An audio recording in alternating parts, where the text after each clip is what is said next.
জয়রাম। আমি অন্তরা।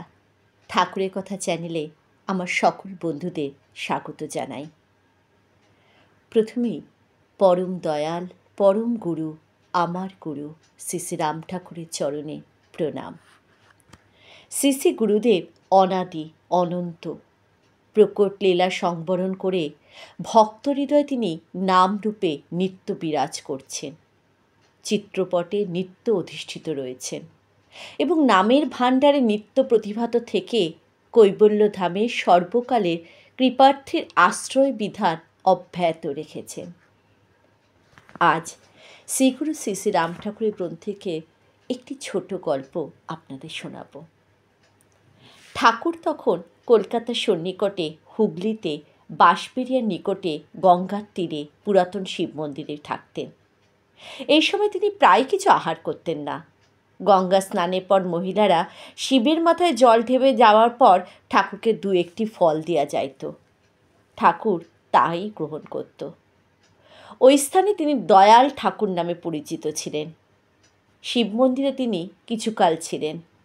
এখানে মধ্যে মধ্যে রোগীদের ওষুধও দিতেন।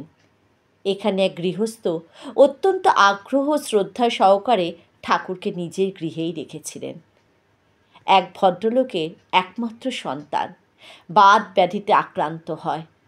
অনেক চিকিৎসা করেও রোগী সুস্থ হবার কোনো লক্ষণ দেখা যায় না।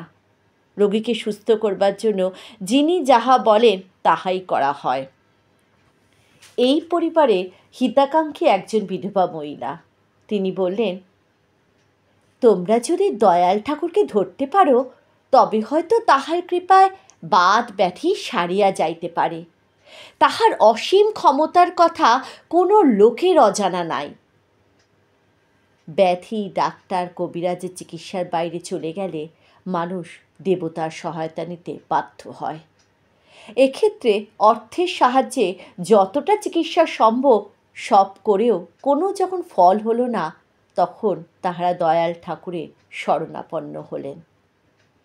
একদিন সেই ভদ্রলোক ও তার স্ত্রী শ্রী শ্রী ঠাকুরের নিকট তাহাদের প্রার্থনা জানালেন, কিন্তু ঠাকুর তাহাদের নানা প্রবোধ দেখে ফিরিয়ে দিলেন। প্রায় প্রত্যহই ঠাকুরের নিকট এসে কান্নাকাটি করে ওই রোগীকে রোগমুক্ত করবার জন্য তাহারা কাতর প্রার্থনা জানান। অবশেষে তাহাদের চোখের জলে দয়াল ঠাকুরের প্রাণ কেঁদে ওঠে। তিনি আর স্থির থাকতে না পেরে বলে দেন, শীঘ্রই তাহাদের বংশধরটি রোগমুক্ত হইবে। একদিন রাত্রিতে নিকটস্থ গঙ্গার এক চরে কাশবনের মধ্যে ঠাকুর আসন করে বসলেন। ৩-৪ ঘন্টার মধ্যে রোগী সুস্থ হলো, কিন্তু রোগ ঠাকুরের দেহে আশ্রয় নিল। অনেকক্ষণ বসে থাকবার পরে দেখলেন ঠাকুরের গুরু দূর হতে ঠাকুরকে ডাকছে। ঠাকুর ৩ বার উঠবার চেষ্টা করলেন, কিন্তু উঠতে পারলেন না। বাতে তাহার হাত পা অসাড় হয়ে পড়েছে। এই সময় হঠাৎ গুরু ঠাকুরের পেছন হতে ঠাকুরকে এক লাথি মেরে ফেলে দিলেন। ঠাকুর প্রায় ১৪-১৫ হাত দূরে গিয়ে পড়লেন।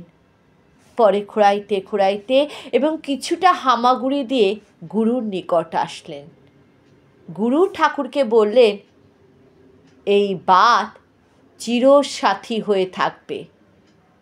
বস্তুত দেহরক্ষার পূর্ব পর্যন্ত ঠাকুর মাঝে মাঝেই বাতের আক্রমণে বহু কষ্ট পেয়েছিলেন। শ্রী শ্রী ঠাকুর ওই মন্দিরে আর ফিরে যাননি। তখন হতেই তিনি ভক্তদের বাড়ি বাড়ি ঘুরে বেরিয়েছেন। কখনো পূর্ববঙ্গের বিভিন্ন শহর বা পল্লীতে, কখনো পুরী, কখনো কাশী, কখনো বা কলকাতার বিভিন্ন স্থানে বেরিয়েছেন। জয় রাম, জয় গোবিন্দ।